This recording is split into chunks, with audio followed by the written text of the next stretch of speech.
पुण्यात्मा,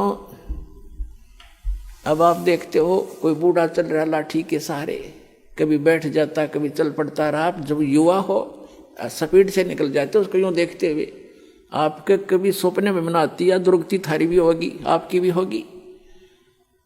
तो जब तक आपको ये ज्ञान नहीं होगा तब तक ये मन की बकवाद समाप्त नहीं होंगी। इस ज्ञान से 90% लगाम डल जाएगी इस मन पापी के, जो दास आपको बताने चाह रहा है। जो बेमतलब की रिश्वतखोरी, चोरी, हेरा फेरी ये करते फिरते सारा दिन झूठ बोलते एक पेट के लिए, और एक सेकंड का भरोसा नहीं कहाँ बिजली गिर जाए। और जब हम इस परम पिता की शरण में आ जाएंगे, आपको चार्जर मिल जाएगा, हैंडपंप मिल जाएगा, कितना जल भर लो, दूसरे का क्यों चराओ, तो अपना भरो ठाठ के, कितना ठोक लियो, मटके भर के धर लियो सपेर। तो हम अविधिवत चलने से चोर उचक्के बन गए, और शास्त्र अनुकूल साधना करने से आपको यहाँ भी सुख देगा और वहां पहुंचावेगा आपको जो गीता ज्ञान दाता बता रहा है। अब बताएंगे आगे। अब गीता ज्ञान दाता बता रहा है कि जो मेरा इस ज्ञान को आश्रय कर लेते हैं, तत्वदर्शी संत की खोज कर लेते हैं, उससे फिर उस तत्ब्रह्म की जानकारी हो जाती है। तत्ब्रह्म, उस परम अक्षर ब्रह्म की, उस परमात्मा की जिसमें 18वें अध्याय के 62वें श्लोक में जिसकी शरण में जाने के लिए गीता ज्ञानदाता कह रहा है, उसकी जानकारी होती है और सभी कर्मों से परिचित हो जाते हैं और सभी अध्यात्म कंप्लीट स्पिरिचुअल नॉलेज से वो परिचित हो जाते हैं।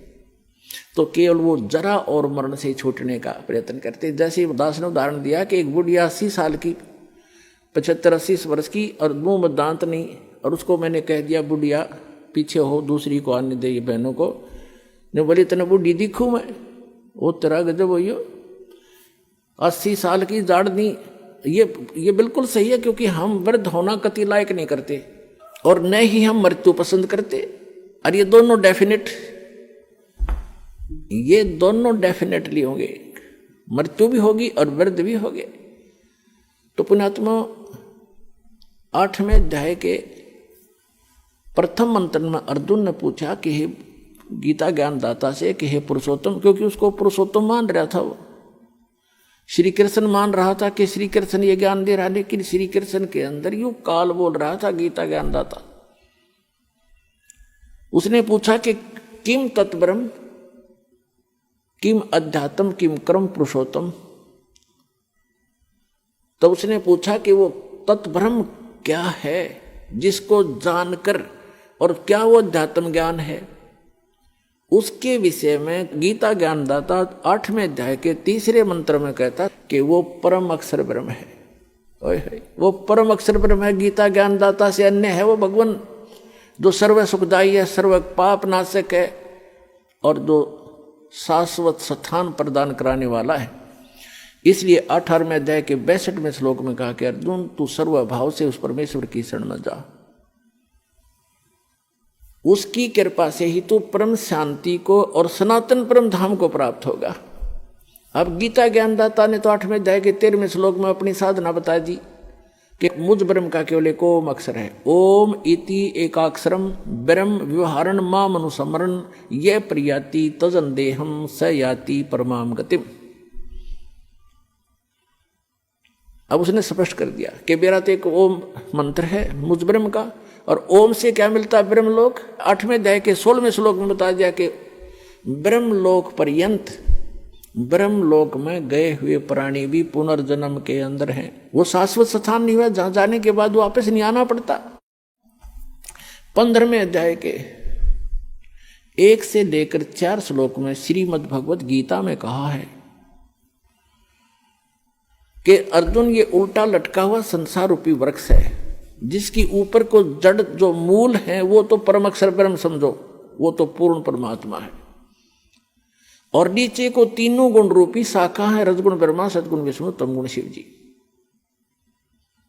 और जो संत इस उल्टे लटके हुए संसार रूपी वृक्ष के सर्व भाग बता देगा, सब विभाग बता देगा, पार्ट्स ऑफ द ट्री, स वेदवित, वो वेद के तात्पर्य को जानने वाला है, अर्थात वो तत्वदर्शी संत है। 4 अध्याय के 34वें श्लोक में कहा है कि उस तत्वदर्शी संत की शरण में जा, उनको दंडोत प्रणाम करने से, कपट छोड़कर प्रश्न करने से वो तत्वदर्शी संत तुझे उस तत्व ज्ञान का उपदेश करेंगे। उसकी पहचान बताइए 15वें अध्याय के प्रथम मंत्र में, जो उल्टे लटके हुए संसार रूपी वृक्ष के सभी छंद बता देगा, सब विभाग बता देगा, सवेदवित, वो तत्वदर्शी संत है।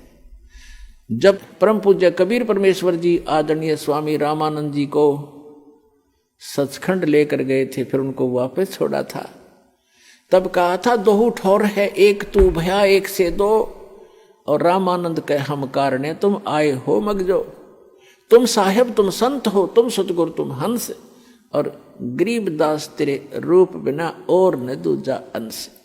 तुम ही साहेब हो, परमात्मा हो, तुम ही सतगुरु हो, सच्चा ज्ञान मालिक आपके पास ही है, इस विश्व में किसी के पास सच्चा ज्ञान नहीं है, आप सतगुरु हो।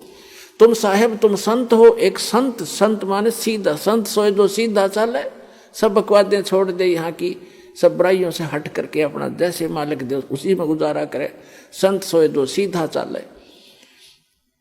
तुम साहेब तुम संत हो, तुम सतगुरु तुम हंस, यानी सब बुराइयों से बचे हुए एक सच्चे हंस, सच्चे भक्त भी आप ही ने भूमिका की है। तुम साहेब तुम संत हो, तुम सतगुरु तुम हंस, और गरीबदास तेरे रूप बिना और ने दूजा अंश। तो उस सतगुरु रूप में आए हुए 600 वर्ष पहले कबीर भगवान ने ये तत्व ज्ञान बताया था उस परम अक्षर ब्रह्म ने। वो काशी के अंदर जो धानक रूप में रहे थे, दुल्हाए रूप में, वो परम अक्षर ब्रह्म थे, और आज भी हैं वो हमारे को ज्ञान देने आए थे, हमारे को एक ट्रायल देने आए थे कि संसार में गणे धन की जरूरत नहीं है, जो घना इकट्ठा करता हो महामूर्ख है।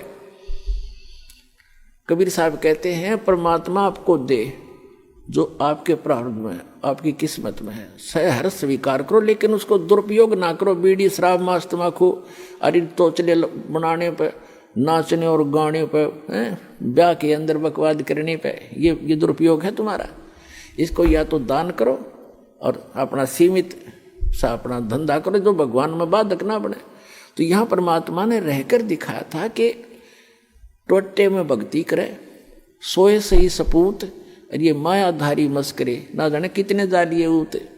तो परमात्मा ने बताया कि एक रिहर्सल करके दिखाई, दाता ने एक रोल किया कि भगत को इतना पर्याप्त है, घर तो 3.5 हाथ गणाते है 4.25, कह कबीर जो घना चावे उसको नहीं विचार। फिर भी भगवान जो आपको दे रखा है उसमें संतुष्टि रखे, और केवल माया की ही डिमांड भगवान से नहीं करे। परमात्मा कोई बालक नहीं है। डॉक्टर के पास आप चले जाते हो, अब डॉक्टर को तो सारा पता है मरीज का, जब उसके दाखिल हो गया, वो एडमिट हो गया, अब मरीज अपना दर्द तो बता सके है, लेकिन डॉक्टर ने कौन सा इलाज पहले करना वो तो डॉक्टर जानता है। अब जैसे आपका एक्सीडेंट हो गया, डॉक्टर के पास चले गए, आपका रक्त बह रहा है, ब्लड निकल रहा है, ब्लीडिंग हो रही है, उधर से आपकी टांग में पीड़ा हो रही है, तो वो डॉक्टर आप बेशक चिल्ला रहे होगे, लेकिन पहले ब्लड को रोकेगा कि ब्लड बह गया तो ये मर जाएगा, या टांग की चीज तो फिर बंद कर दूंगा, तो पहले वो ब्लड बंद करेगा ताकि आपका जीवन नाश ना हो, वो दर्द फिर हो जाए खत्म। तो इसी प्रकार आप जी यहाँ आते हो, एक परमात्मा के हॉस्पिटल में आ गए, वो आपके सारे दुख दूर होंगे। अब आपने टारगेट बना रखा है मेरा ये काम हो, बस ये हो, और भगवान ने ये पता कि इसकी जान जाने वाली है, 10 दिन के बाद इसका जीवन नहीं है, तो आपकी एज एक्सटेंड करेगा। उम्र एक्सटेंड करने के लिए जो आपको एड दे रहा है वो काम आपका भले ही ना हो रहा है, लेकिन आपको जीवन दान दे करके वो 100 सुख देगा फिर आगे चल के। और मरीज ये कहे मेरे टांग में पीड़ा, तू कैसा डॉक्टर है, मुझे दर्द नहीं ठीक हो रहा, लेकिन डॉक्टर को पता है कि इसका ब्लड रोकना जरूरी है, तो डॉक्टर वही काम करेगा जो आपके हित में होगा, आपकी नहीं मानेगा। पहले वो उसको मालूम है कि आप चिल्ला रहे हो, उसको मालूम है कि इसमें ऐसी पीड़ा होगी, लेकिन ये घातक नहीं है। तो छोटे मोटे जो कष्ट आपको यहाँ आने पर भी हो रहे हैं, जैसे कई तो ऐसे हाथी ठीक हो जाते, कुछ एक को अभी वो राहत नहीं मिल रही है जो वो डिमांड लेकर आते हैं। उसका कारण क्या है कि आपका जीवन नाश होने वाला होगा निकट भविष्य में, और परमात्मा आपको एक्सटेंड करेंगे, पहले वो ठीक करेंगे आपका, फिर आप पे सारा सुख होता चला जाएगा, जीवन भी मिलेगा, भक्ति भी होगी, सारा सुख भी यहाँ का जो चाहिए वो भी देगा।